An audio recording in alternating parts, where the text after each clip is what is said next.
আপনারা দেখেন এই যে পুলিশ এবং র্যাবের সাথে আমাদের প্রায় 2 ঘন্টা সংঘর্ষ হয় এবং সর্বশেষ তারা সারেন্ডার করতে বাধ্য হয় আমাদের কাছে। বরিশাল বিশ্ববিদ্যালয়ের ছাত্রদের কাছে তারা সারেন্ডার করেছে।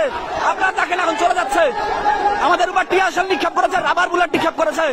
আমরা আমাদের যথাযথ চেষ্টা করে এদেরকে প্রতিহত করেছি। এখন দেখেন হিজড়ার মতো ওদের লিখিত দিয়ে যাইতে হবে, সারেন্ডার করে লিখিত দিয়ে যাইতে হবে, লিখিত দিতে হইবে, লিখিত দিতে হইবে।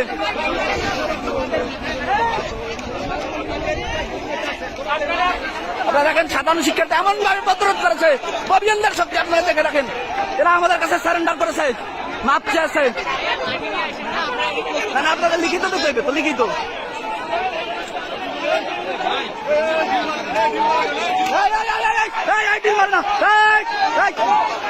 দিল মারবে না, দিল না, দিল না।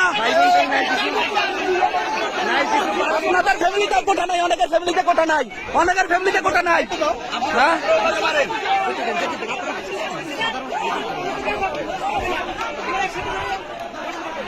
দেখছেন আপনারা, এই হিজড়া গোষ্ঠী ববিয়ানদের কাছে পরাজিত হয়ে সারেন্ডার করেছে এবং আমাদের সবাইকে ডেকে তারা স্বীকার করেছে যে আমরা আসলে চলে যাচ্ছি এবং তারা হচ্ছে ক্যাম্পাস থেকে চলে যাচ্ছে। এখন জানি না তাদের কোনো দুর্বসন্ধি আছে কিনা পরবর্তীতে।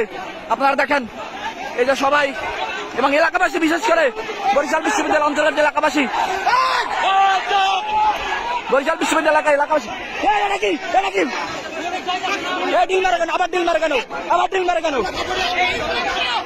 ভাই খেয়াল রাখেন, বাইরের থেকে কেউ যেন ডিল মারতে পারে না পারি। আপনারা দেখেন তারা চলে যাচ্ছে। এখন আমরাও মোটামুটি শান্ত। এখন এলাকাবাসী আমাদেরকে যথেষ্ট সহায়তা করেছে। এই বরিশাল দপদপিয়া ইউনিয়নের এলাকাবাসী, বরিশাল বিশ্ববিদ্যালয়ের আশেপাশের এলাকাবাসী, তারা আমাদের সর্বোত্তম সহযোগিতা করেছে। তাদের কাছে আমরা আসলেই কৃতজ্ঞ। এবং এই যে র্যাব, পুলিশ, তারা আমাদের কাছে সারেন্ডার করতে বাধ্য হয়েছে। তারা কিন্তু এখন ক্যাম্পাস ছেড়ে চলে যাচ্ছে। তারা প্রায় দীর্ঘ 2 ঘন্টা টিয়ার শেল এবং রাবার বুলেট নিক্ষেপ করেছে। আমরা সবগুলোই তাদেরকে প্রতিহত করেছি। এখন তারা চলে যাচ্ছে।